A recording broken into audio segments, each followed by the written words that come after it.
Bonjour tout le monde et bienvenue à ce webinaire. Je voudrais juste vous informer que nous allons attendre encore de 3 minutes de sorte que plus de personnes puissent se connecter. Durant cette période, n'hésitez pas à prendre contact avec nous par la boîte de dialogue et si vous voulez choisir une autre langue, vous pouvez choisir la langue de votre choix en bas. Donc, je vais de nouveau poser ce webinaire et nous reviendrons très prochainement. Très bien, bienvenue à ce webinaire, bienvenue tout le monde. Je pense que nous allons commencer. Avec un peu de chance, les autres personnes nous rejoindront au fur et à mesure. Je m'appelle Andrea, je suis de représentant pour VoiceBoxer. Je vais vous donner quelques mots d'explication sur cette plateforme. C'est relativement simple à utiliser. Ce que vous avez besoin de savoir pour vous impliquer dans ce webinaire, c'est que vous pouvez utiliser la boîte de dialogue sur le côté droit en bas à droite. Vous pouvez utiliser toutes les langues que vous voulez et nous serons en mesure de vous les traduire dans la langue que vous sélectionnez. Aujourd'hui, le webinaire sera en anglais avec une interprétation en direct pour le français et l'espagnol.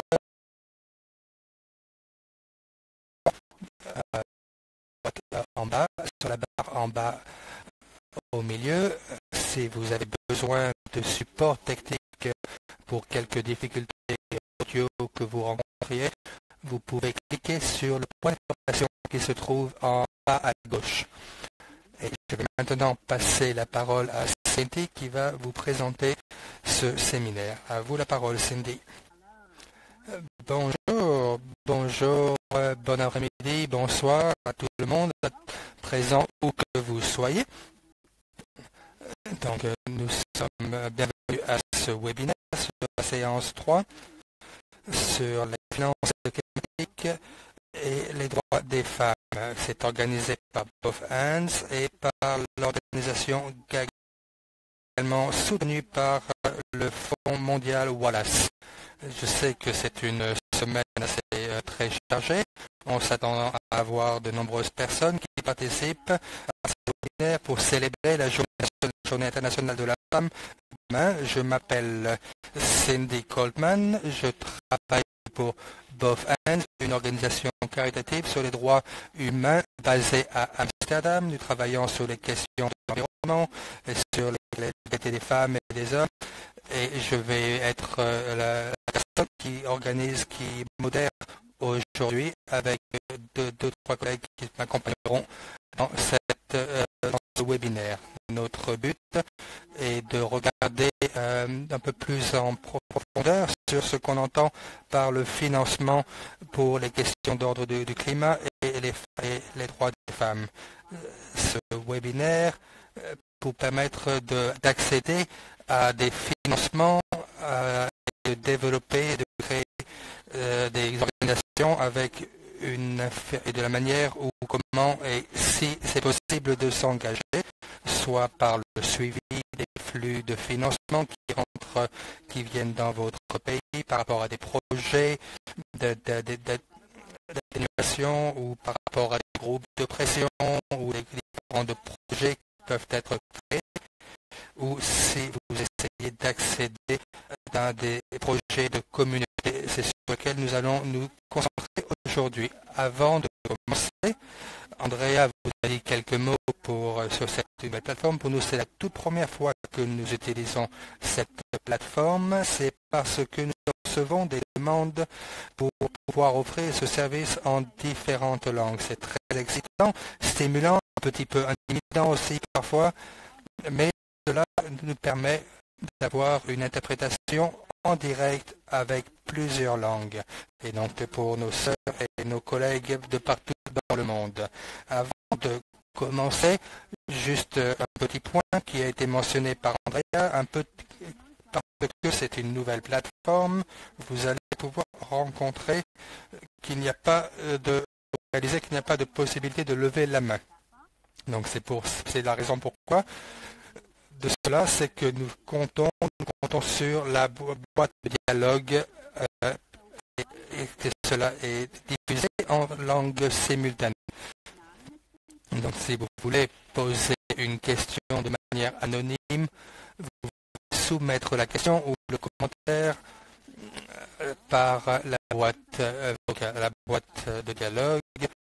Tout le monde peut voir les messages qui sont partagés. Et ce qui est vraiment très très bien par rapport à cette plateforme, c'est que vous pouvez poser la question dans la langue que vous voulez, en anglais, en français ou en espagnol, et vous verrez, il y a la possibilité de faire la traduction au-dessus de chacun des commentaires que vous écrivez, et cela est automatiquement traduit dans la langue anglaise, dans ce cas-là.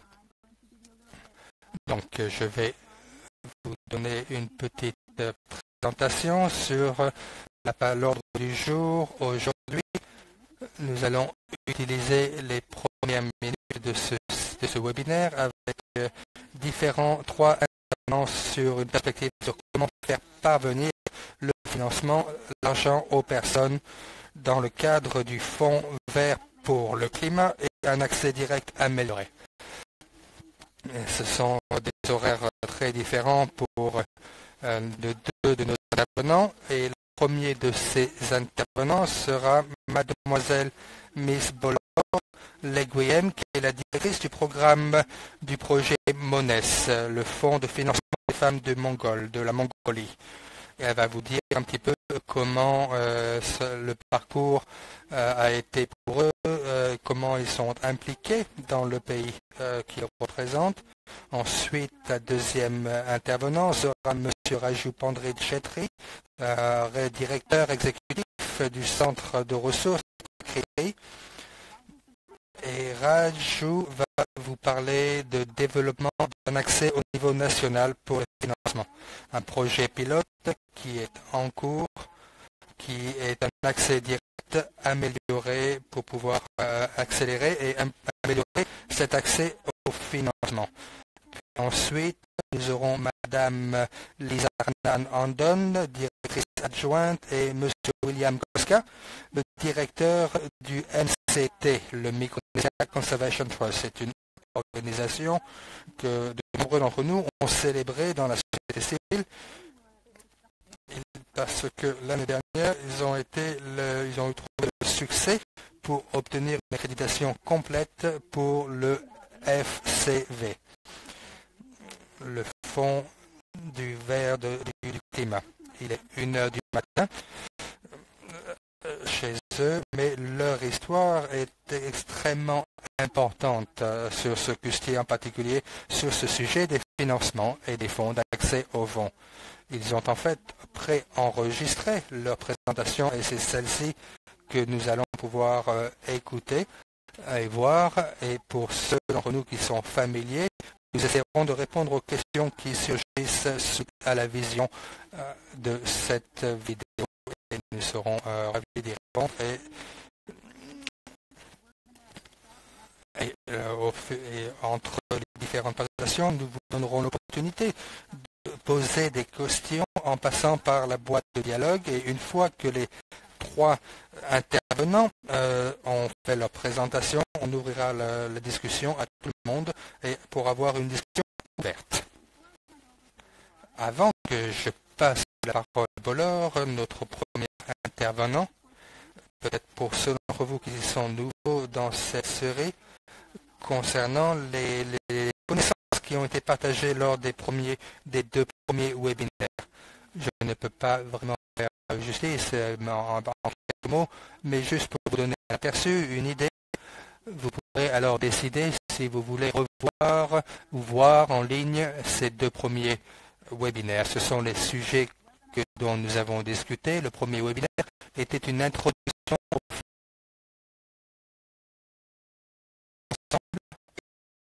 paysage, financement climatique, les expériences d'engagement avec le fonds du Fonds vert du climat, le processus de financement, et ceci, donc cette expérience a été partagée. On a été vraiment content que Titi Soantero de l'organisation AXI en Indonésie a pu se joindre à nous qu'elle était présente dès le début ou quasiment dès le début du processus. Et il nous a parlé d'autres organisations qui travaillent dans ce domaine. Elle nous a parlé de la participation dans ce processus des communautés locales, dans le processus, dans la conception du projet, du programme, et ce qu'elle faisait avec les groupes de femmes et d'environnementaux en Indonésie. Le second webinaire s'est penché sur la dimension du genre. Qu'est-ce que cela signifie dans le cadre du Fonds vert pour le climat? Différents fonds existants qui existent déjà. Nous avons eu Liane Chalatek qui représente la Fondation Heinrich Böll en Amérique du Nord, qui s'est penchée de manière très détaillée sur la dimension du genre. Elle a mis en avant les opportunités principales et les domaines où cela peut être amélioré. Encore une fois, ces deux webinaires sont enregistrés et seront disponibles donc sur notre site Internet. Un des points qui a été discuté était de l'équilibre, l'égalité homme-femme. Et je pensais que c'était intéressant de regarder les deux photos qui ont été prises la semaine dernière en Corée du Sud au sein du conseil du EC. Donc ça c'est le conseil d'administration qui est représenté, qui est pas seulement 4 femmes. Heureusement, c'est un peu mieux pour les observateurs CSO où nous voyons beaucoup plus de femmes qui sont des leaders. Vous pouvez voir les 3 nouvelles personnes, Julia, Hassan et Wano. Ces conseils d'administration sont des sources très importantes d'informations et permettent de donner une voix à la société civile.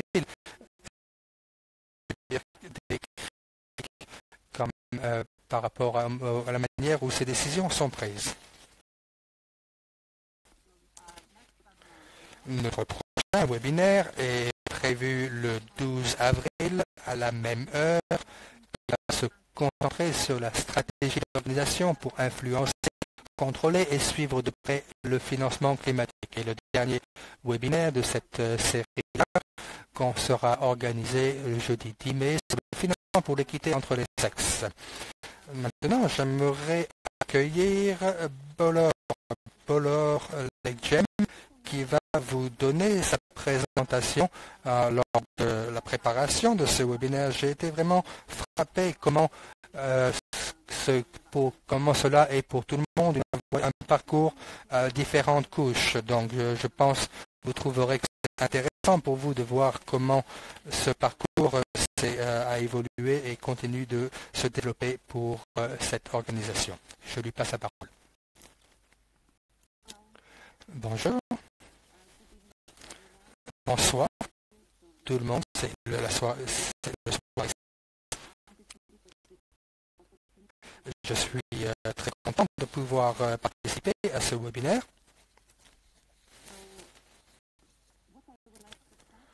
Donc, ce par quoi j'aimerais commencer en tant que fonds pour les femmes de Mongolie, c'était vraiment un parcours et nous pensons que nous sommes toujours au début de ce parcours et nous avons l'intention d'aller plus en avant, de continuer, de voir ce que nous pouvons faire et appliquer nos efforts et nos connaissances que nous avons développées jusqu'à maintenant.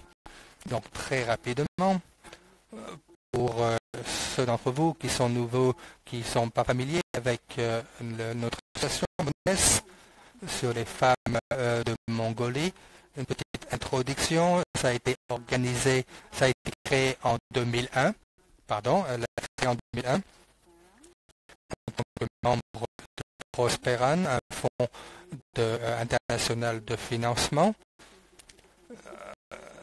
Nous avons attendu des fonds, des ressources et de donner des subventions à différents groupes de femmes au niveau national, régional et local dans le cadre dans les territoires de Mongolie.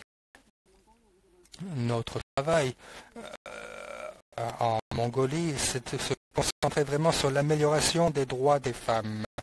Mais en 2013 et 2014, nous avons reçu différentes propositions des groupes de femmes rurales, des zones rurales, qui nous ont soumis plusieurs propositions relatives aux problèmes environnementaux, sur les questions de mauvaise qualité de l'eau potable, sur la violation des droits des femmes dans les zones minières, dans les petits villages.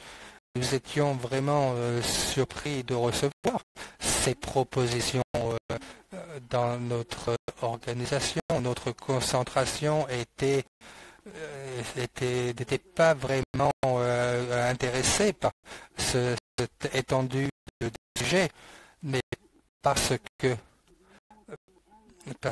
ce groupe de femmes dans les zones urbaines, les zones rurales, avaient très peu d'accès à des financements qui pouvaient leur donner des opportunités de se développer. Nous avons décidé de répondre à ces besoins et à ces propositions. Cependant, nous n'avons pas vraiment vu grand-chose par rapport à l'environnement. Notre activité principale était sur le droit des femmes et le développement, la protection des femmes. Et c'est comme ça que c'est en 2013 et 2014 que la toute première fois que le groupe MONES, si vous voulez, l'association MONES a été créée un peu par accident. Mais en 2014-2015, nous avons commencé à en recevoir au travers de Prosperan, plus d'informations en particulier sur le financement climatique. Nous avons participé à un forum international important où les financements, les fonds de femmes et de groupes environnementaux ont été rassemblés.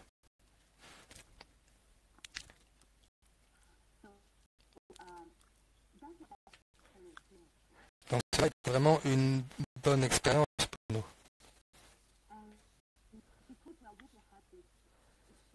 Parce que nous avions déjà cette expérience de donner des subventions sur les questions environnementales, sur le changement climatique, devenait un problème de plus en plus important en Mongolie, qui est un grand pays avec une agriculture très développée, un bétail.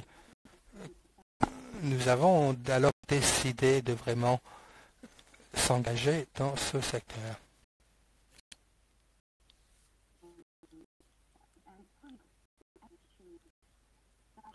Et donc, j'ai vraiment le plaisir de pouvoir vraiment commencer à travailler sur ce sujet,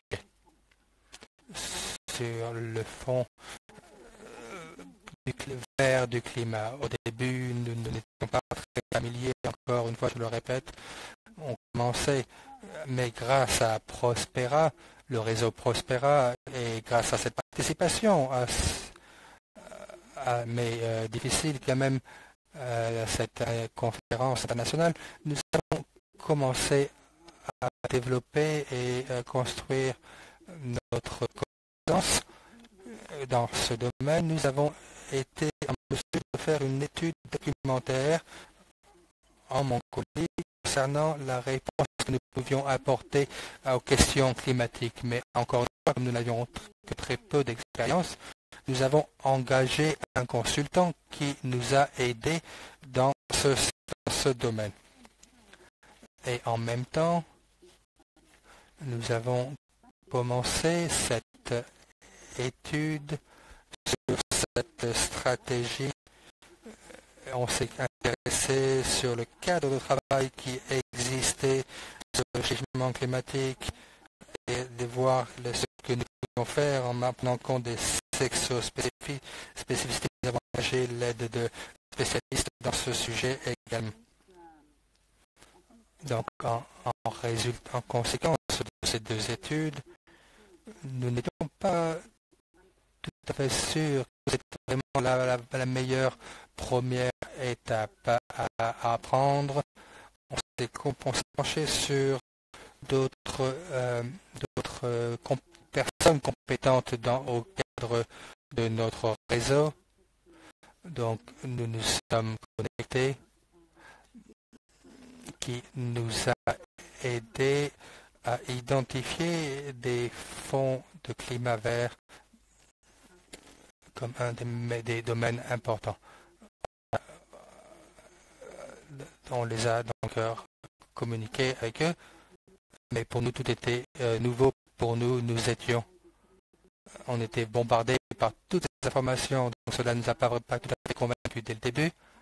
Donc, ce qui nous a beaucoup aidé,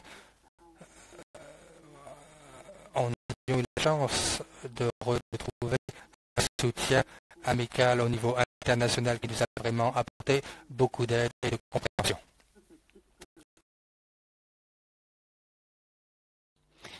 Cela nous a en fait permis de comprendre un peu plus le cadre qui nous entourait.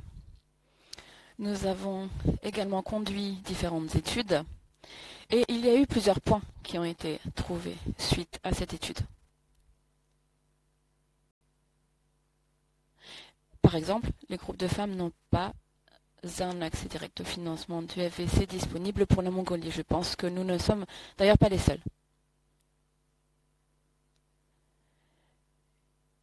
Il n'y a pas de groupe ou de fonds à part entière.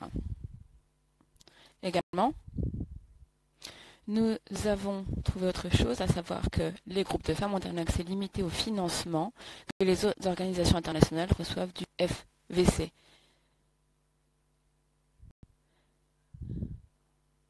En fait, ces organisations signent des accords de coopération avec le gouvernement de Mongolie. Donc en fait, les groupes de femmes doivent donc faire appel à ces organisations et mettre des propositions. Il y a donc des projets et là, les groupes de femmes peuvent se candidater et peuvent commencer à collaborer, effectivement. Cependant, nous avons trouvé donc également, et nous avons commencé à travailler sur le fait que les groupes de femmes peuvent influencer les aspects liés à la politique d'égalité entre les sexes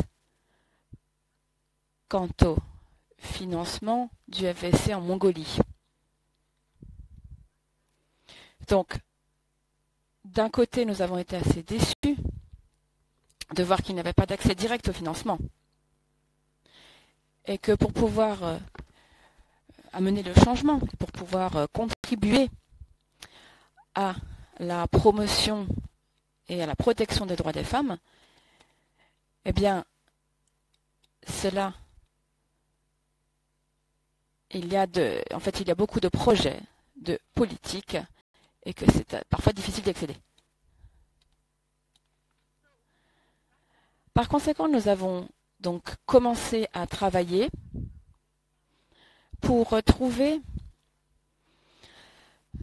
en fait ce que nous pouvions faire avec Monès.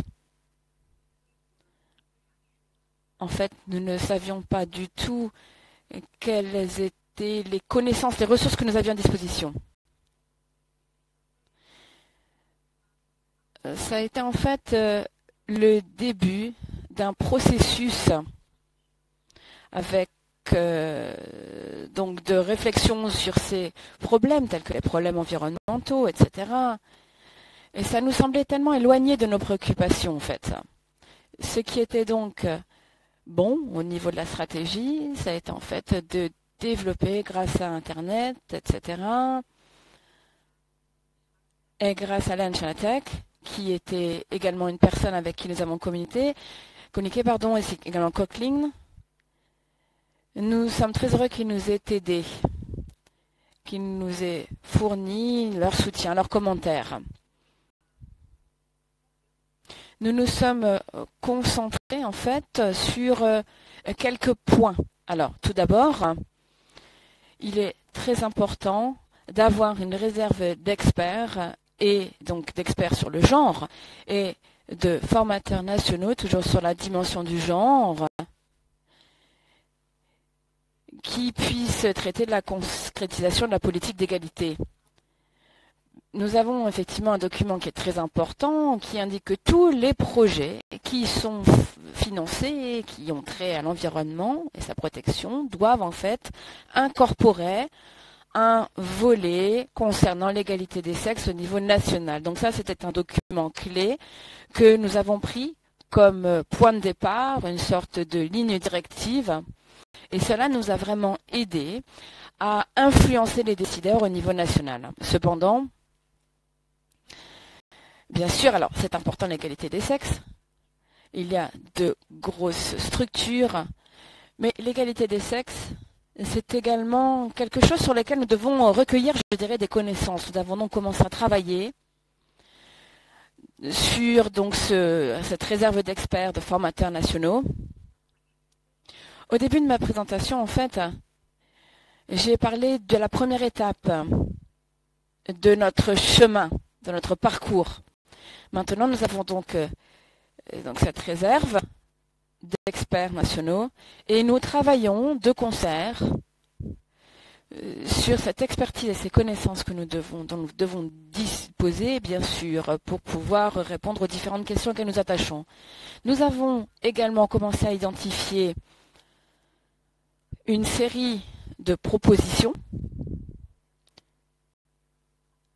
de la part d'entreprises de Mongolie ou d'organisations internationales qui travaillent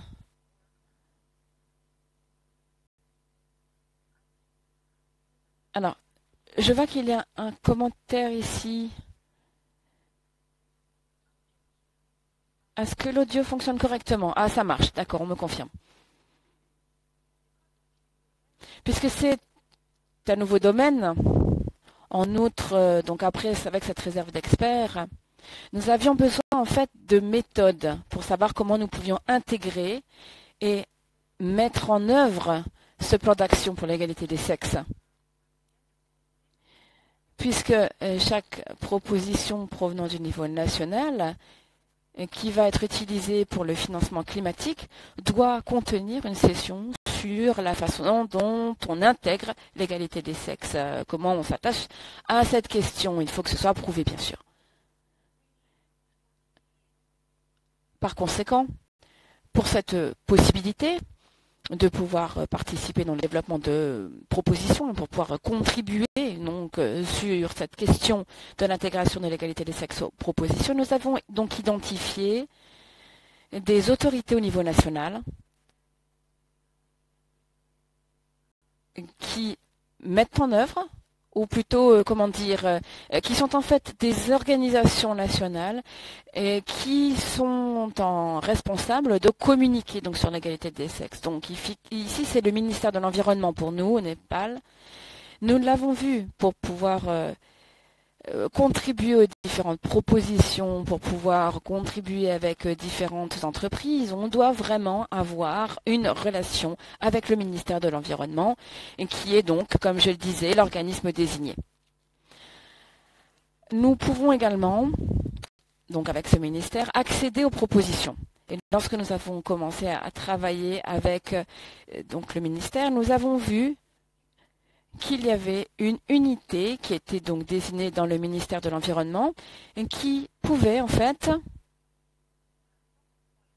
être un point de contact en termes de financement climatique. Et chaque proposition qui va donc bénéficier d'un financement climatique au niveau national doit être en fait soutenue par cette unité. Comme vous pouvez le voir,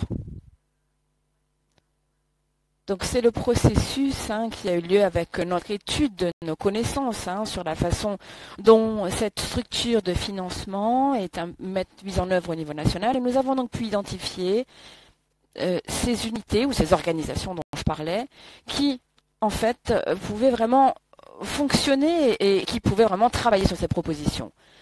Donc nous avons vu comment nous pouvions contribuer, comment nous pouvions faire entendre la voix des femmes. Et deuxièmement, nous avons donc dû identifier, comme je le disais, cette structure qui était en mesure de nous aider à travailler.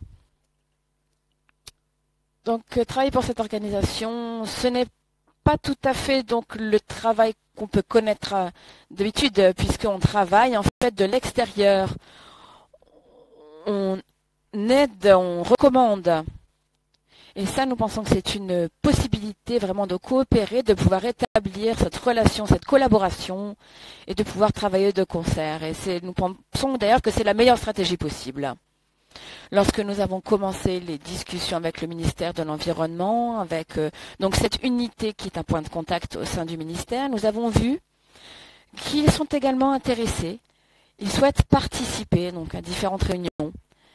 Nous avons vraiment été heureux de voir qu'il y avait un intérêt mutuel. Bien sûr qu'il y a un intérêt, mais nous avons vu aussi qu'il y a un intérêt de leur part surtout.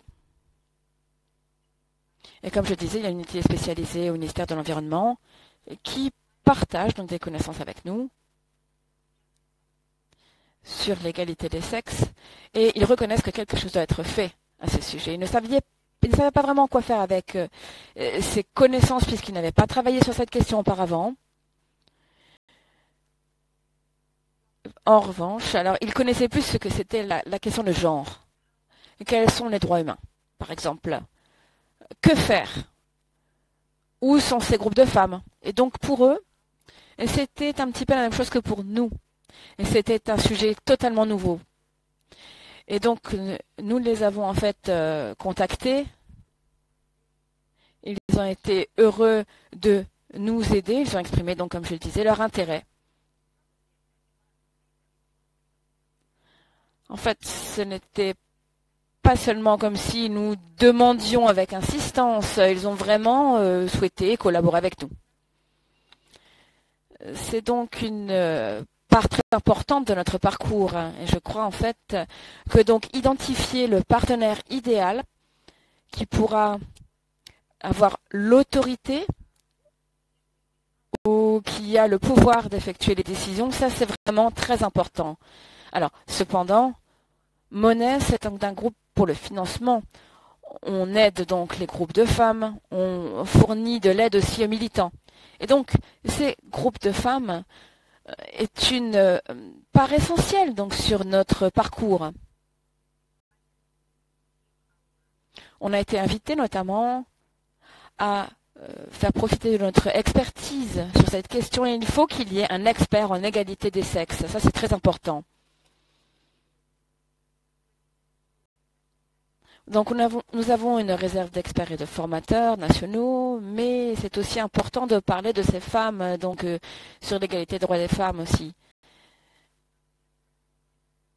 Et donc c'est pour cela que c'est important d'avoir des personnes qui savent parler de l'égalité des sexes. Nous avons donc 10 personnes, ce n'est pas énorme, mais ce sont des personnes qui aident les groupes de femmes à voir ces possibilités qu'elles ont à disposition. Et ça, c'est une responsabilité aussi pour nous. C'est aussi un parcours, bien sûr, parce que Monès, nous pensons que ça prendra notre organisation 2 à 4 ans pour qu'on puisse comprendre, pour qu'on puisse voir que l'on travaille dans ce domaine. Puisque les groupes de femmes travaillent donc sur les violences faites aux femmes, sur la participation des femmes, sur les droits du travail, sur la migration. Et quand ils entendent parler de questions environnementales ou de justice environnementale ou de changement climatique, pour ces organisations, ces groupes de femmes, ça leur semble un peu lointain. Donc c'est important vraiment pour nous de pouvoir faire comprendre que c'est une question importante et de voir qu'il y a vraiment une intersection dans nos intérêts. Ce sont donc... désolé, c'est l'interprète qui vous parle. Petit problème au niveau du son et de l'image. Désolé, alors... certaines personnes ont un problème, nous explique Cindy. En fait, on va revenir à la dernière diapositive plus tard. Et puis on reviendra vers vous de toute façon pour les questions. Merci beaucoup, Bolor. On reviendra vers vous après. Alors, Cindy, si j'ai bien compris, qu'est-ce que je fais? Je parle donc de la dernière diapositive. Qu'est-ce que je fais? Je reprends la diapositive précédente? Alors, très vite. Donc ça, c'était en fait les 4 domaines clés qui, nous pensons, sont importants et qui sont en fait la plus grosse partie de notre travail. Hein, c'est ce que ça représente. Alors, nous avons donc développé ces différents partenariats avec des experts. Comme je le disais, nous avons pu trouver différentes méthodologies, mais nous en sommes toujours bien sûr au stade préliminaire. Hein. C'était il y a environ 2 semaines que Monès a organisé un atelier avec des militantes, femmes donc, et nous avons trouvé différentes propositions. Nous avons travaillé, donc je voulais vous montrer maintenant ce que nous avons fait. Il y a donc une proposition qui va provenir de la Banque d'investissement asiatique. C'est vraiment un projet très important. C'est à propos donc du logement. C'est vraiment un projet très important. Je crois que ça concernait environ 500 millions de dollars américains. Et donc ça va passer devant la réunion de conseil d'administration du FVC. Nous travaillons donc sur ces propositions. Cela a donc un double effet, je dirais, sur les militantes femmes. Tout d'abord, c'est des femmes qui sont très impatientes. Nous sommes impatients également, puisque nous pouvons vraiment commencer à travailler sur une proposition dont on a discuté depuis déjà très longtemps. Et puis, maintenant, comme c'est une proposition très importante, nous avions en fait un peu peur, puisque ça va vraiment changer complètement nos zones urbaines, donc, qui sont les plus pauvres. Mais cependant, on ne peut pas continuer à avoir peur, puisqu'une fois que cette proposition est approuvée, et une fois qu'on arrivera au stade de la mise en œuvre, nous devrons vraiment nous assurer que les droits des femmes sont bien reflétés, que les égalités des sexes sont là, et que tout cela est inclus. Nous n'étions pas aussi préparés, bien sûr. Nos experts, les militantes, ont assisté à de nombreuses sessions de formation et auparavant, aucune d'elles, ni chez Monès, nous ne pensions que ce serait vraiment un pas si important. Nous avons travaillé donc sur un projet complet pour pouvoir le comprendre. Pour pouvoir travailler donc ces questions d'égalité des sexes, comme je le disais. Nous avons donc pu tirer des conclusions à partir de ce projet et aussi des expériences que nous avons rencontrées. Nous pensons qu'il faut beaucoup plus de temps, beaucoup plus d'attention pour pouvoir élaborer et donc trouver cette expertise. Puisque nous voulons vraiment que les femmes soient entendues avec cette proposition.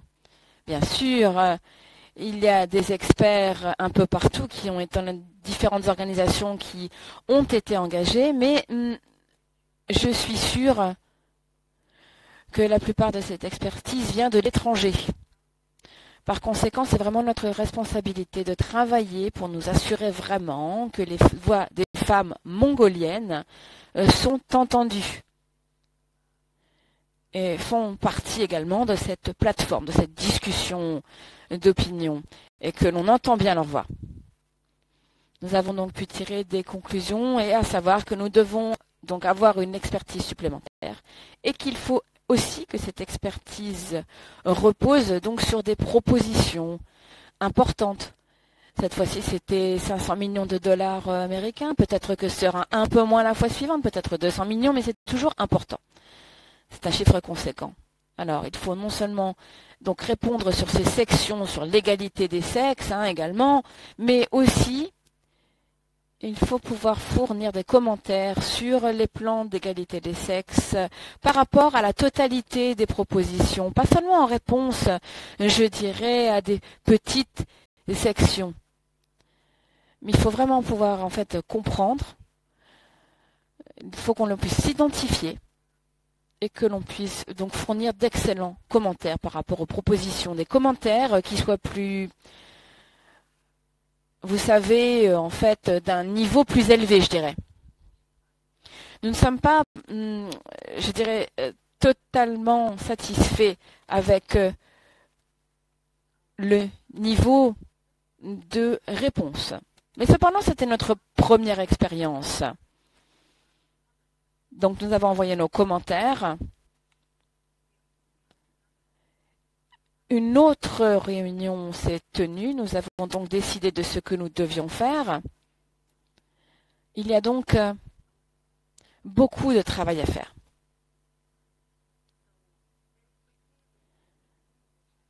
Alors, il y a un lien ici, si vous voulez le voir. Ça vous donnerait une petite idée sur la manière dont ces propositions fonctionnent. Donc, toutes les formulaires sont les mêmes pour les différents projets qui proviendront de Mongolie au niveau national, au niveau régional. Et je suis sûr que Raju et Cindy seront en mesure d'apporter des commentaires de comment structurer les propositions, inclure l'élément d'égalité des sexes et également s'assurer d'avoir une très bonne compréhension de cette politique d'égalité des genres dans ce sujet. Merci Bolloré, merci beaucoup, parce qu'il y a eu un très grand nombre d'informations dans votre présentation, mais c'était très clair avec les garanties, mettre en avant la question du changement climatique et où vous en êtes aujourd'hui, comment vous avez pu développer les partenariats avec le ministère, etc. Où est-ce que nous voulons aller, dans quelle situation nous devons trouver pour obtenir les informations et comme des personnes comme vous peuvent agir de manière efficace et s'organiser sur le terrain. Et avec un peu de chance, étape après étape, on améliorera notre processus. Je vais en fait suggérer de demander à Raju de faire sa présentation. Puis ensuite, je prendrai des questions parce que nous sommes un petit peu en retard par rapport au timing, mais je voudrais qu'on puisse avoir la vidéo tout à la fin de ce webinaire.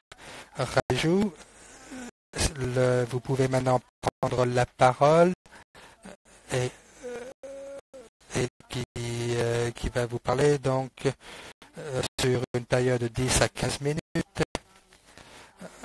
sur votre présentation. Donc la parole est à vous.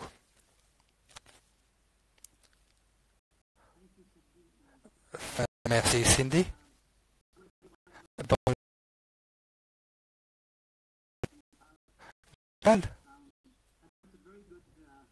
Je pense que c'est un très très bon début de la manière où cette présentation a été faite précédemment. Je vais faire ma présentation dans 10 à 12 minutes, mais par contre, s'il y a quelque chose de très typique ou quelque chose qui est soulevé en une question, j'essaierai d'y répondre ultérieurement.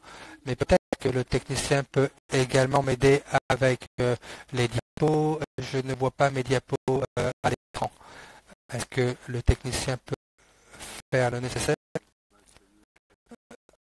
Je vais le faire tout de suite et lorsque vous aurez la parole, vous pouvez alors cliquer sur les flèches et faire passer les diapos comme vous le voulez. La parole est de nouveau à vous. Merci. Maintenant que tout le monde peut voir mes diapos à l'écran, je vais faire ma présentation dans les 10 ou 12 prochaines minutes en me concentrant un petit peu sur le processus, comment l'organisation est structurée et comment nous travaillons ici. Je ne travaille pas principalement pour une organisation de mise en œuvre, mais plutôt sur la conception des politiques et sur les ressources. Nous nous engageons principalement avec les parties prenantes du gouvernementaux et de la société civile. On essaye d'influencer la conception des politiques et donc en fait nous sommes en fait la liaison entre les différents processus.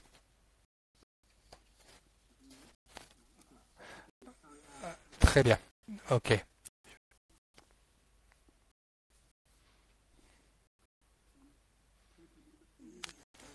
Bon, on est passé directement à la fin. Oui, j'ai 4.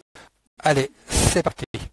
Je vais donc commencer avec le point principal sans trop expliquer sur le financement climatique. Je pense que vous avez déjà une certaine familiarité, comme cela a été expliqué par Cindy au début. C'est quelque chose vraiment important pour les pays en développement sur comment ils peuvent accéder au financement. C'est quelque chose qui a été adressé lors de l'accord de Paris, qui a été mis en avant dans ce document. Et comment la mise en place doit être impulsée par les pays. Cela doit être une stratégie et cela doit être vraiment le point de concentration des efforts. Par exemple, si vous regardez le fonds pour le climat vert, vous voyez l'approche est par pays, l'implication et encourage l'implication des parties prenantes pertinentes. Ce n'est pas seulement une question de gouvernement qui est axée à ces fonds internationaux, mais c'est également les parties prenantes doivent participer à ce processus, vous donner un petit peu de contexte, d'éléments de contexte.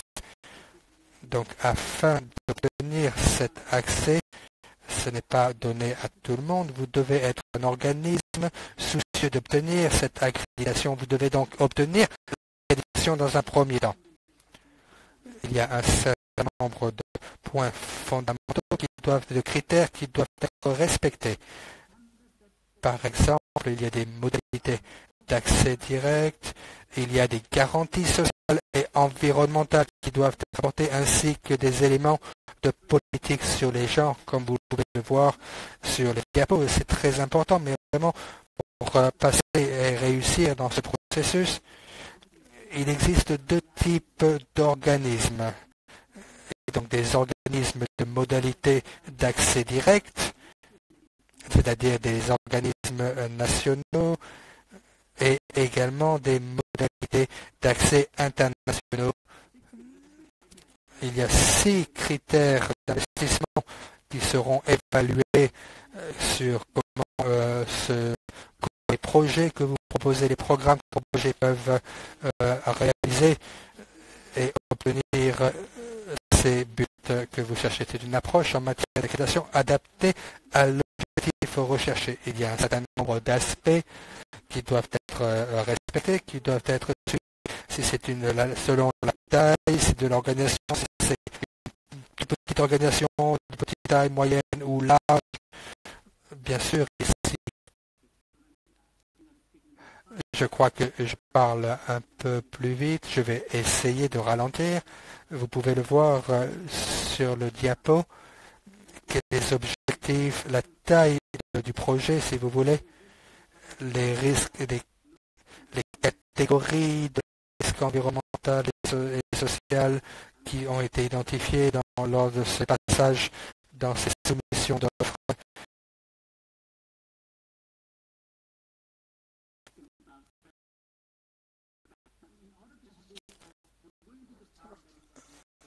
Je vais passer maintenant au sujet qui concerne l'accès direct, ce sur quoi je vais vraiment me concentrer.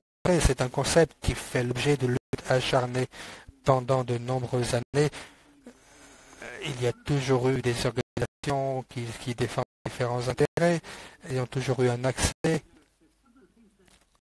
Mais un certain nombre de choses doivent être considérées par les organisations, en particulier par le FVC. C'est un concept qui a fait donc vraiment l'objet de lutte acharnée. C'est un concept qui n'a pas été facile à faire accepter. Nous avons un petit peu d'expérience avec le fonds d'adaptation. Nous avons eu beaucoup à apprendre avec le fonds d'application, et tout organisme au niveau national pourrait avoir cette responsabilité, cette capacité de faire la promotion ascendante plutôt qu'un processus descendant. il y a un effet multiplicateur, donc c'était des organismes nationaux. C'est important d'avoir un système de collaboration entre les différentes institutions et comment on peut impliquer les différentes communautés concernées. Et c'était vraiment un élément clé dans ce processus. Les accès pour le Fonds vert du climat doivent être vraiment impulsés par le pays. Il peut y avoir un programme au niveau national, mais cela doit être par délégué par différentes parties prenantes. Selon les projets qui sont identifiés, les différentes parties prenantes pertinentes. Et vous pouvez voir avec ce chiffre, quand nous parlons de processus impulsés par le pays, nous pensons souvent que ça vient de la part du gouvernement. Non, ce n'est pas toujours le cas. Je pense qu'il faut aller au-delà de cela. Pour chaque organisme qui contacte le FCC, bien sûr, passe par le pays, mais en ayant dit cela, il existe un grand nombre d'organismes qui ne sont pas gouvernementaux, avec un processus qui va au-delà des processus gouvernementaux, avec des groupes d'entreprises, des groupes marginalisés. Cela implique des communautés qui sont concernés par les projets, et c'est pour qui c'est très important. Mais malheureusement, lors de la dernière réunion du conseil d'administration, on était censé de passer en revue une nouvelle politique de la dimension des genres, mais malheureusement cela n'a pas pu être fait lors de la dernière réunion, donc cela a été repoussé à la prochaine réunion. Donc j'espère que cela sera vraiment pris en compte lors de la prochaine réunion de l'administration. Donc, quelles sont les opportunités qui se présentent dans ce cadre? Les opportunités, un accès large, un large éventail d'opportunités dans les pays en développement et les institutions. Souvent, nous sommes dans une zone de confort où on pense que d'autres personnes font le travail pour nous. Par exemple, il y a des unités qui travaillent depuis 50 ans, peut-être, par exemple. C'est quelque chose que nous essayons de faire, de tester de nouvelles choses. Des organismes qui sont enregistrés et qui travaillent doivent être aux commandes. Doivent être présents. Et développer ces propositions, les développer, les faire approuver. Donc on ne doit pas vraiment uniquement compter par ce qui existe déjà. Donc on change un petit peu les règles, être au pouvoir et d'essayer de contribuer à l'alignement sur les plans et les priorités. C'est un processus très inclusif. C'est vraiment une très très grande opportunité de ce que ça puisse fonctionner selon les normes internationales. Pour développer, ça permet d'atteindre cet échelon national. On a peut-être besoin de soutien, mais ces institutions nationales pourront nous aider à développer les objectifs et les plans d'action sur le terrain. Donc, bien sûr, ces opportunités existent, mais il y a aussi des défis qui se présentent. Ce n'est pas seulement de quitter la zone de confort. Dans le passé, cela a été fait par quelqu'un d'autre. Non, continuons. Donc, il faut vraiment prendre les initiatives et en disant que nous voulons, nous aussi, faire quelque chose, essayer quelque chose de nouveau sur différentes actions sur le climat. Ça peut être un défi important, mais beaucoup de prises de responsabilité qui peuvent être faites dans ce cadre. Trouver les partenaires, les agences de développement. Nous avons fait une étude de cas avec au Népal, dans l'affaire LAPA, le processus LAPA. C'est un plan d'action, c'est le gouvernement national qui a développé des systèmes nationaux pour la promotion d'action locale. On pensait que ce que nous avions appris que était une des valeurs de ce processus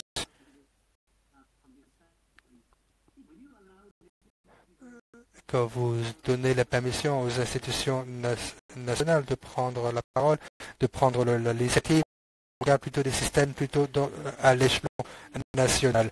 Je m'excuse, je parle encore très vite, je pense que les interprètes ont des difficultés, donc je vais vraiment essayer de ralentir. C'est un processus qui vraiment aide à développer, contribuer à d'autres projets. C'est une question de développer les renforcer les capacités de confiance sur le terrain, de sorte que les personnes sur le terrain puissent en retirer les bénéfices. Qui comprend, qui est inclusif, on essaye d'inclure les valeurs culturelles, respect de différentes régions, et cela nous permet d'avoir une certaine flexibilité. Et parfois des changements sont nécessaires, donc on peut avoir un certain degré de souplesse et de flexibilité sur le terrain. Donc si la question des genres, cela peut être toujours être adapté et peuvent être améliorés. Il y a plus de prise d'appropriation avec les institutions nationales qui font ce travail sur le terrain, l'efficacité et l'efficience, c'est ce que nous avons trouvé. Ici, un petit peu un cadre de travail sur ce qui est fait ici, qui est différent de la Mongolie. Nous avons un ministère de Finances, les systèmes de gouvernement en bleu, et puis de l'autre côté, vous avez des différents comités de direction, de finances sur le climat, sur ce qui peut être fait. C'est vraiment un travail continu, c'est un processus d'apprentissage toujours pour nous. C'est quelque chose que le gouvernement essaie de faire progresser. Maintenant, si vous regardez ce qui se passe actuellement, où on est, nous avons un organisme d'accès d'entités, nous en avons 4 au total, qui sont dans le processus d'accréditation. De nombreuses réunions qui sont organisées dans le cadre de leurs activités, 4 propositions de financement, différents comités techniques, de parties prenantes, des consultations qui sont organisées, savoir ce qui doit être fait, et c'est une bonne pratique que nous voulons perpétuer dans le futur. Ce n'est pas seulement une question de formalité, c'est quelque chose où nous devons développer des propositions de financement, que ça soit vraiment viable et que ça soit bénéfique pour les personnes concernées. Nous voulons nous assurer que tout le monde puisse être impliqué comme il faut dans ce processus. Donc, juste, je pense que je suis allé un peu trop vite. Quelques-unes des expériences que je voulais partager sur le travail que nous avons fait ici avec les parties prenantes. C'est quelque chose de très nouveau. Le système de financement climatique est très nouveau, ou relativement nouveau pour nous au Népal. Et nous avons un nombre limité d'acteurs, sont pris de différents, des millions et des millions sont dépensés actuellement, que ce soit pour des groupes de défense des droits des femmes ou de défense des droits d'égalité des sexes, des organisations gouvernementales sur l'environnement. Nous avons pu développer un groupe de PRC, des groupes de financement climatique, en incluant d'autres organisations spécialisées pour les femmes, des principes que nous devons continuer, que nous devons suivre au niveau national. Nous avons eu de nombreuses réunions. Nous continuons ce programme d'interaction. Nous avons fait des publications en la langue mais également en anglais, qui sont disponibles sur notre site internet, que vous pouvez voir si vous voulez consulter cette publication. Nous continuons à faire des publications de recherche et nous allons continuer avec ce dialogue de développement. Et sur le climat, c'est un forum informel pour discuter de ces idées et de nous donner différentes expériences et que cela se fait de manière inclusive et que nous voulons continuer. Donc juste pour terminer, quelques messages à retenir de ma présentation. C'est quelque chose vraiment parfois qui peut être très difficile à s'engager. C'est un thème, un sujet de quoi il s'agit, de quoi nous parlons lorsqu'on parle de financement climatique. Et nous devons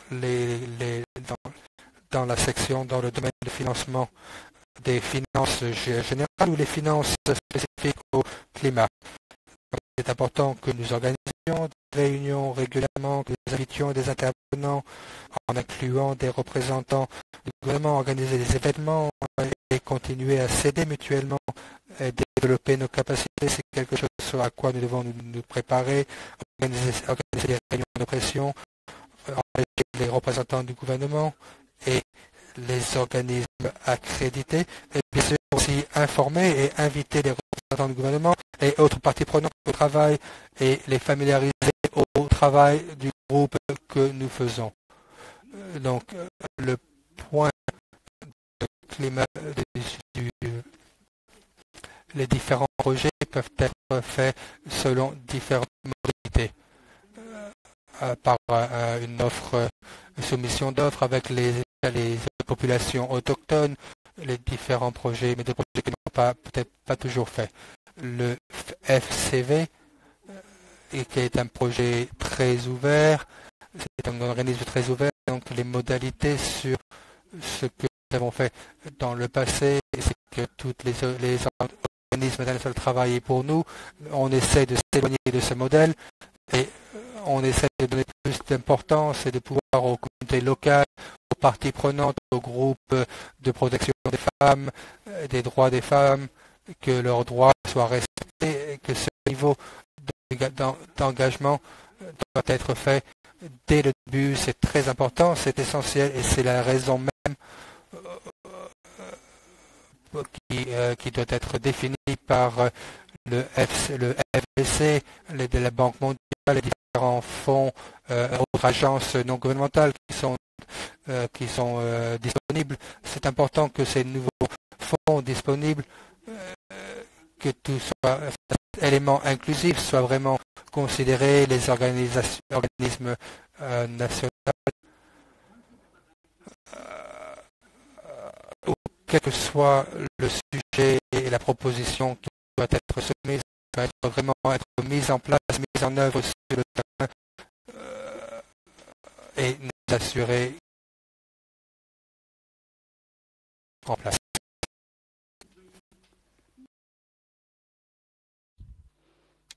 En fait, il faut vraiment parler, bien sûr, au niveau international, mais ce n'est pas suffisant. Les actions doivent également avoir lieu au niveau local. C'est là qu'on peut faire la différence. Et je pense vraiment que c'est de cette manière qu'on pourra promouvoir notre travail. Alors, j'ai pris un petit peu plus de temps que nécessaire, je suis désolée. Mais j'ai maintenant terminé. Merci beaucoup, Rajou, c'était fantastique. Merci beaucoup pour votre présentation. Merci aussi à Paris. Merci aux interprètes qui ont réussi à vous suivre, il semblerait. Nous avons quelques questions. Alors, on va donc voir la vidéo tout d'abord, ensuite y revenir. Ah pardon, les questions d'abord. Dolores, alors où est-ce qu'on doit commencer avec les organisations pour les femmes là? Comment on peut les faire participer? Qu'est-ce que vous voudriez avoir su avant de commencer à mener vos actions? Raju, je pense que la deuxième question est pour vous. Est-ce que vous êtes optimiste? Est-ce que vous pensez que votre programme permettra l'accès et qu'il y aura des résultats, que vous allez réussir à obtenir des fonds pour les communautés locales? Est-ce que vous êtes optimiste ou pessimiste? Qu'en pensez-vous? Qu'en est-il de l'évaluation? Est-ce que vous allez faire une évaluation de vos efforts éventuellement? Va-t-on décider d'une expansion d'autres pays, etc. Donc, je pense qu'on va passer à la première question. Donc, je vais demander à Andrea de répondre. Ah pardon, on va regarder la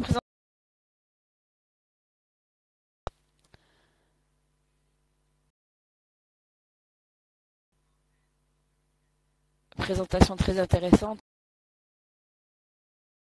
non seulement à promouvoir la préservation, mais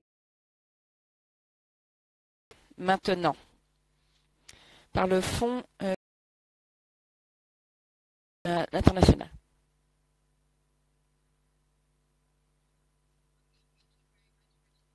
Merci beaucoup de m'avoir invité. C'est toujours un plaisir de faire une présentation à vos collègues et vos amis.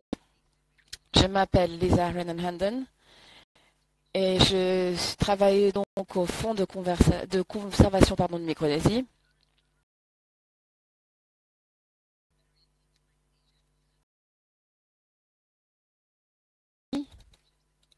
Nous avons également des partenariats dans toute la Micronésie. Nous créons des partenariats, nous levons et gérons des fonds, nous accordons des subventions et nous avons une influence politique également.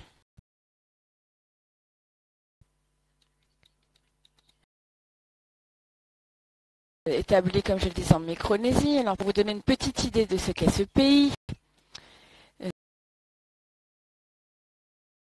qui est composé d'États fédérés,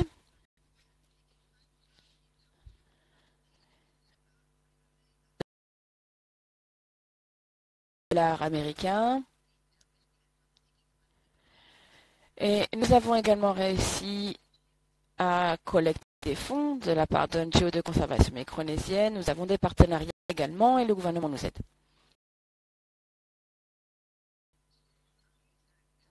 Nous avons donc commencé à travailler activement en 2004. Et donc il y avait 3 fonds principaux au départ, qui étaient pour les réseaux de protection et également Micronesia Challenge. Et donc la dotation est également effectuée par la dotation pour le fonctionnement du MCT. Le Yela Conservation is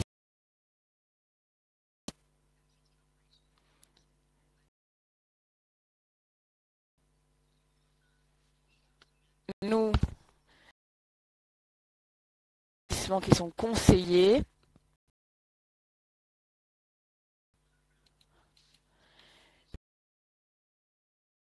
Plan de conservation.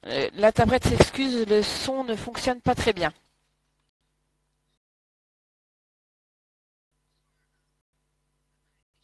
Alors en ce qui concerne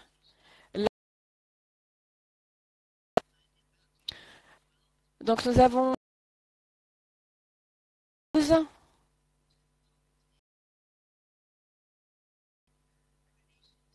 donc l'accréditation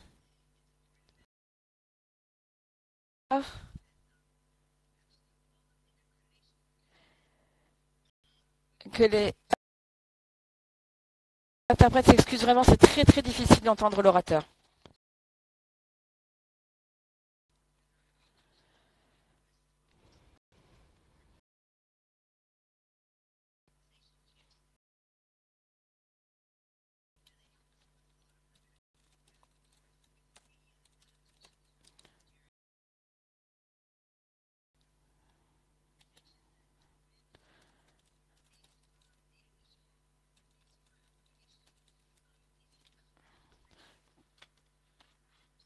Donc nous avons dû renforcer nos procédures.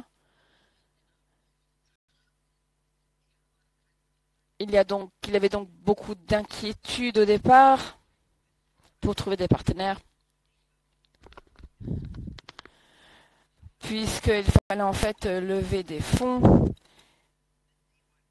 et ce n'était pas un niveau qui était suffisant.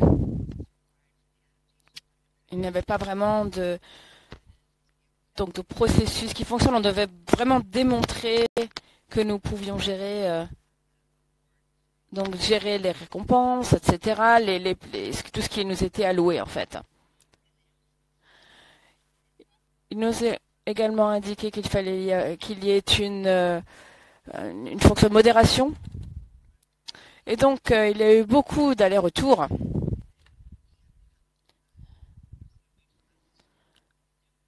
Au départ, nous n'avons pas vraiment pu démontrer que nous faisons tout ça. Nous avions donc 10 personnes à disposition chez nous. C'était donc assez difficile de travailler, notamment avec les audits pour la vérification des comptes en interne, comme je le disais. Ensuite, on a changé donc de système d'approbation et d'accréditation. Tout cela a été approuvé par le Conseil en octobre 2014. Et donc tout cela a été reposé sur une limite monétaire. On ne pouvait donc au départ avoir une limite monétaire qui n'était que d'1 million de dollars américains. C'était donc le processus pour les projets que nous voulions mener à bien. Et donc il fallait préciser également les procédures de passation pour chaque projet. En fonction de ça, nous avons donc choisi d'être accrédités par le FVC. FVC. Donc le MCT est actif dans 3 États indépendants en Micronésie. Donc il y a beaucoup de sources de financement qui sont disponibles, notamment les sources de financement technique. Et nous avons pensé que les fonds d'adaptation et le fonds vert pour le climat, et surtout le fonds vert pour le climat, représentaient des ressources communes donc, qui étaient utiles à la création et au soutien d'initiatives régionales. Il y avait donc ces 3 niveaux différents, et ces 3 façons différentes de travailler. C'est que le fonds d'adaptation, et donc c'est vraiment un fonds qui permettait de soutenir les initiatives locales. Et donc, nous avons également pu bénéficier de l'apport de ressources supplémentaires pour la mise en œuvre de Micronesia Challenge. Ça nous a vraiment aidé à continuer à augmenter le niveau d'attention et les ressources de la Micronésie et d'augmenter également la confiance des bailleurs pour qu'ils investissent dans les initiatives dans la région. Et donc, ça nous permet, comme je le disais, d'avoir des investissements dans les organisations micronésiennes. On peut gérer donc ces ressources, ces fonds directement en Micronésie. Avec cette accréditation, donc, nous sommes donc accrédités pour la E également. Nous n'avons pas le même processus.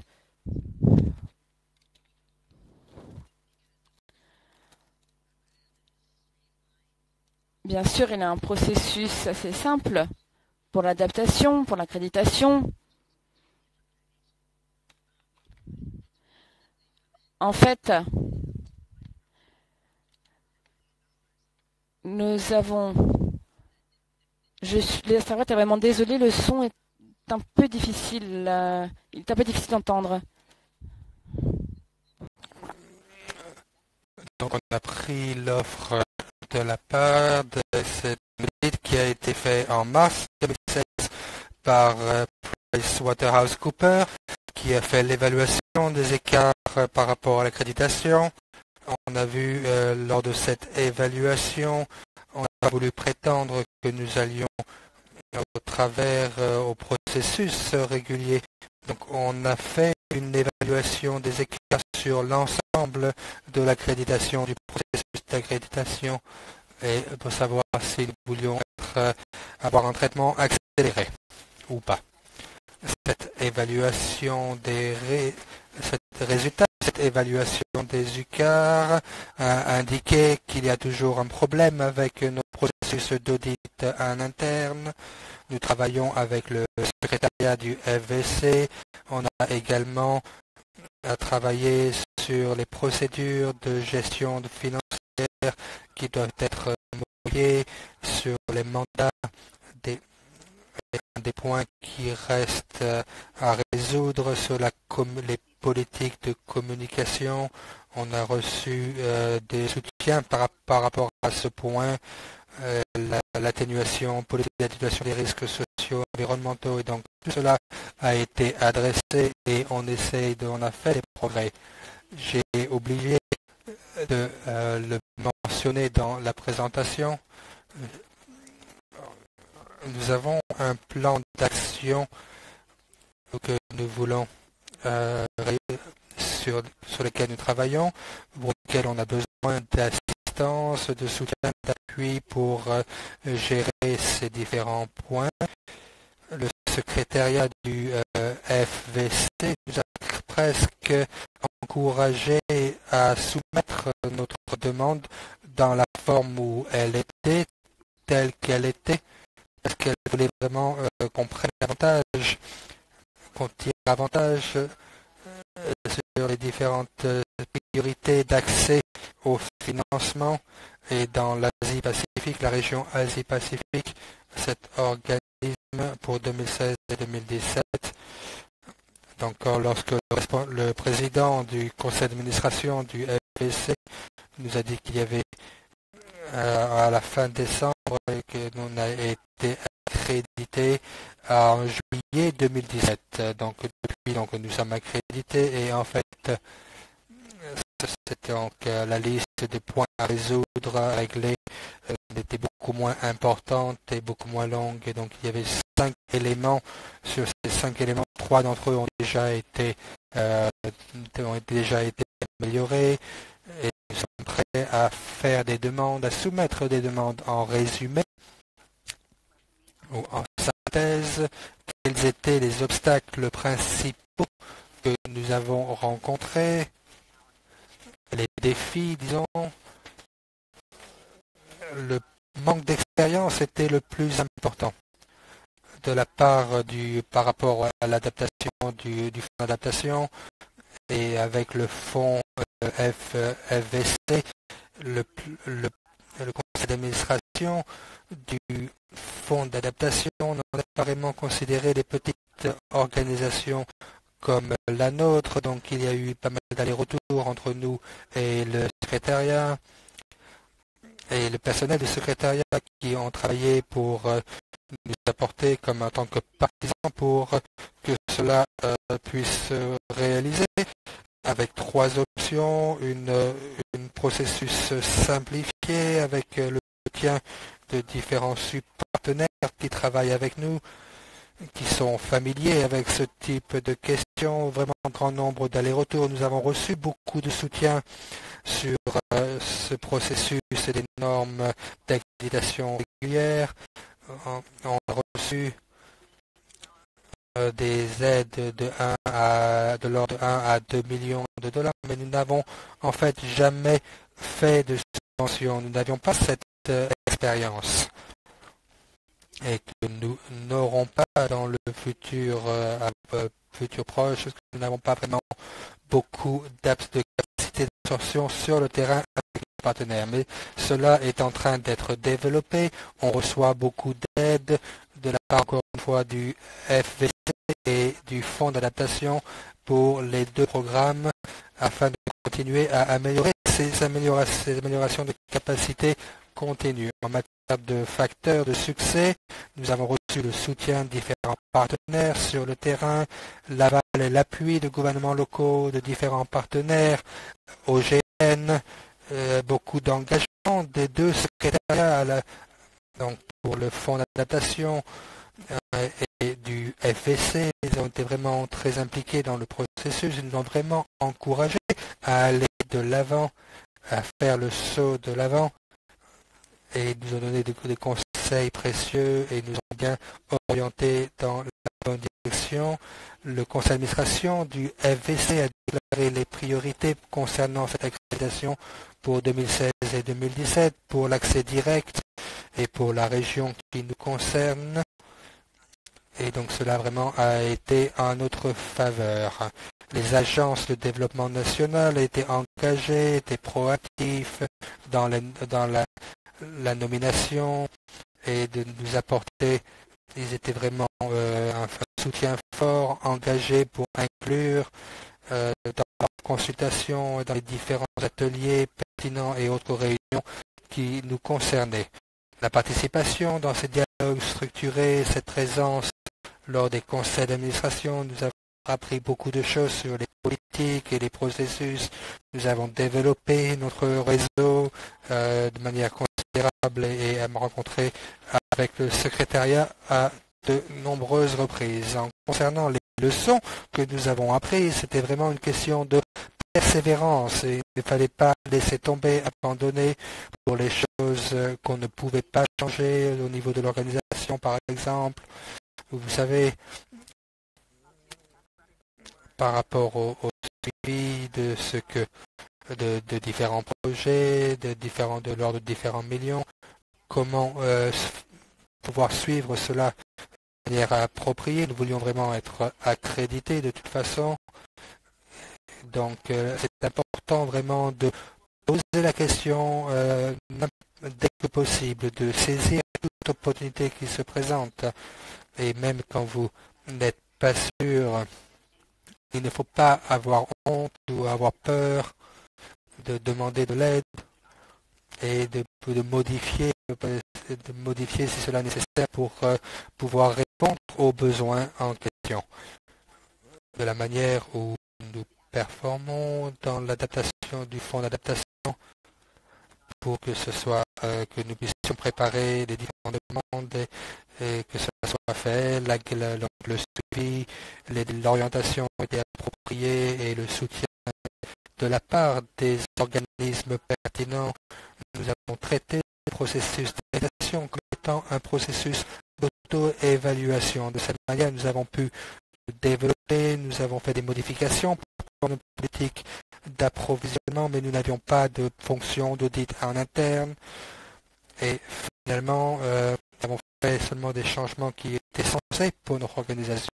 Nous avons reçu le soutien de nos conseils d'administration qui était inestimable, qui nous a permis de prendre ces décisions et ces accords beaucoup plus rapidement. Et ceci conclut ma présentation. J'espère que cela a été utile, informatif pour vous et je serai ravi de répondre à votre question si vous par email ou par voix, n'hésitez pas. Merci.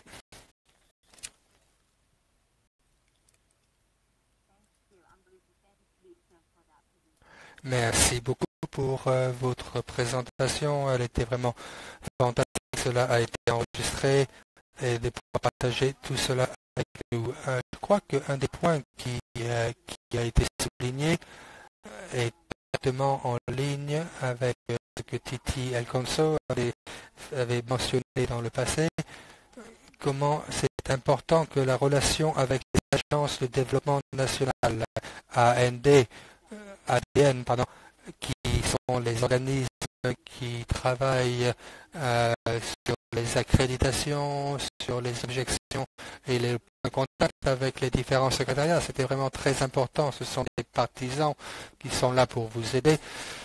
Et lorsque on parlait, Titi vient de poser une question concernant quelles sont les opportunités pour que les organisations locales puissent s'engager de manière effective et faire le contact avec ces grands fonds.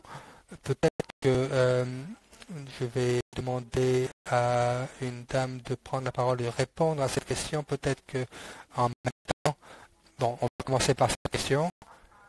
Donc, quelles sont les opportunités que vous pouvez voir ou est-ce que vous voyez des écarts ou des lacunes dans ce processus? Merci Raju pour la question. crois que c'est une bonne question. L'accès direct, mais l'accès amélioré est très nouveau. C'est quelque chose. Et on va même plus loin que cela. On veut un accès amélioré pour que ces agences de développement national comprennent bien, et d'après l'expérience que nous avons ici au Népal, nous n'avons pas encore soumis une proposition dans ce cadre. Mais nous avons fait une soumission pour là avec de nombreuses idées qui ont été soutenues et mises en œuvre par l'Union européenne et d'autres organismes internationaux.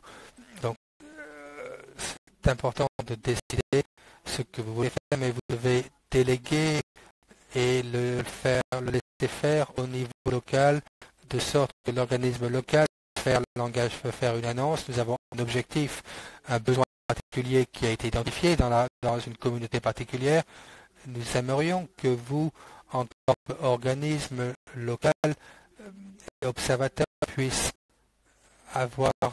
puissiez identifier cet objectif et doivent développer un contexte qui doit être ensuite mis en place par les communautés sur le terrain. Donc, là, par exemple, le cas de l'APA, une annonce a été faite où l'organisme local a fait une demande, donc a fait une déclaration, et donc l'argent n'est pas venu la demande est venue du bas plutôt que de venue d'en haut. Donc c'est quelque chose qui doit être, comme j'aimerais voir, appliqué également pour le FVC. On s'éloigne du concept de projet géré au niveau international, mais où de l'argent est confié à des communautés locales, mais on essaie d'impliquer le secteur privé, les ONG, les groupes de communautés, toute partie prenante qui pourrait avoir un accès, faire le lien avec les investisseurs. C'est un nouveau concept. On ne peut pas laisser ça. Je crois que je vois de nombreuses organisations qui disent « Oh, nous n'avons pas les capacités, c'est trop compliqué ».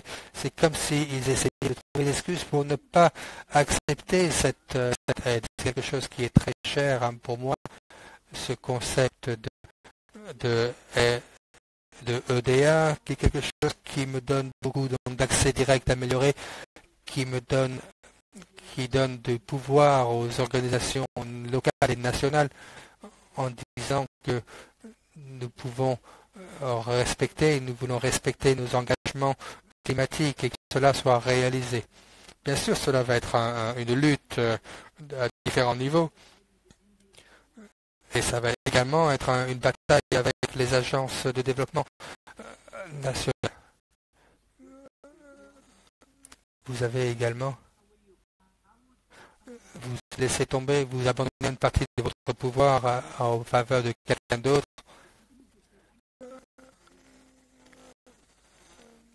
Et donc c'est très important au niveau de la communauté, au niveau local. Nous devons continuer à s'engager sans cesse, à impliquer les différents groupes présents localement, les groupes d'indigènes, et en nous permettant de pouvoir mettre en place. Et ce processus pourra nous aider à améliorer nos capacités dans le futur. Merci.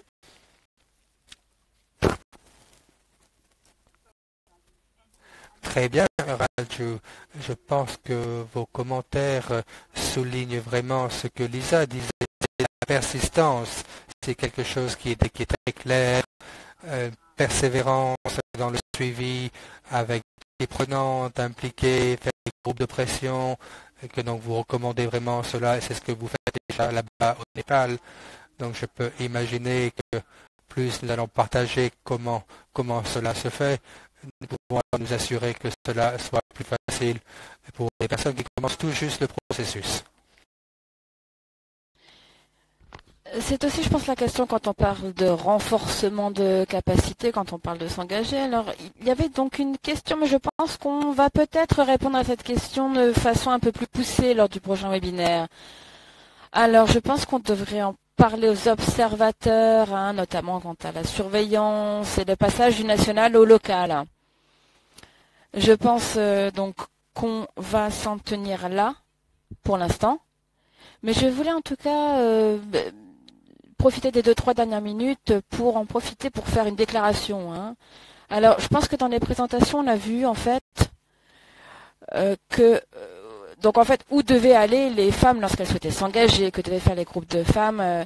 Que savez-vous maintenant que vous avez appris que vous ne saviez pas quand vous avez commencé il y a 2 ans? C'était une question qui devait être posée.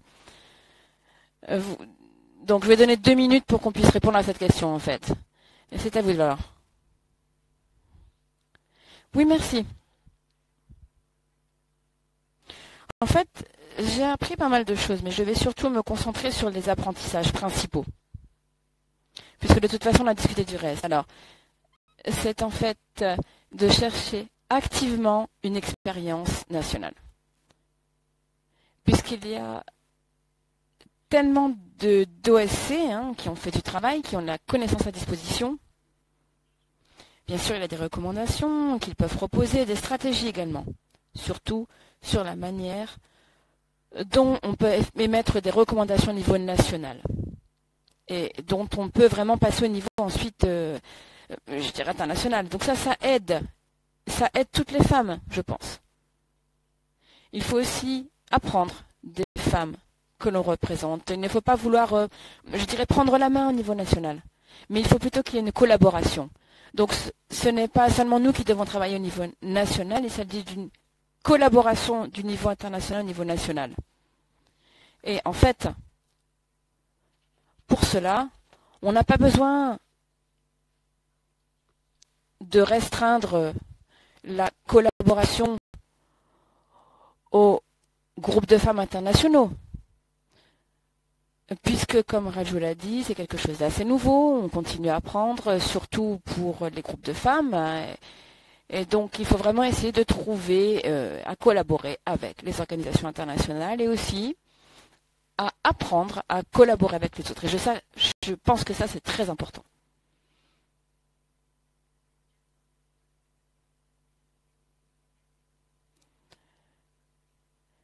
Également, les gouvernements, les organisations soumettent des propositions. Et donc, il faut pouvoir trouver l'expertise dont je parlais. Ça, c'est important. Merci beaucoup, voilà. Je crois que c'est une très bonne conclusion à propos des apprentissages. Donc, il faut vraiment apprendre à collaborer. Je remercie vivement Raju Bolor de nous avoir rejoints. Merci beaucoup d'avoir participé. Merci d'avoir fait profiter de votre expertise, Bolor et Raju. Et je voudrais également remercier Oussa, également, qui nous a envoyé donc cette vidéo à propos de la Micronésie. Je pense que nous pourrions tout à fait réutiliser ce même type de webinaire d'ici 6 mois, 1 an. Et je pense que ça pourrait être bien. Donc, le prochain webinaire aura lieu le 12 avril. Nous allons parler des stratégies pour l'organisation, l'influence, la surveillance, donc dans les sociétés civiles au niveau environnemental. Et donc, parler des personnes qui essaient vraiment de se connecter au niveau local. Et de nouveau, on pourra vous donner une idée un peu plus précise sur ce qui se passe dans les différentes régions. Merci beaucoup. Merci à tous merci à VoiceBoxer d'avoir permis cette nouvelle transition vers une nouvelle plateforme. Merci beaucoup. Merci à tous.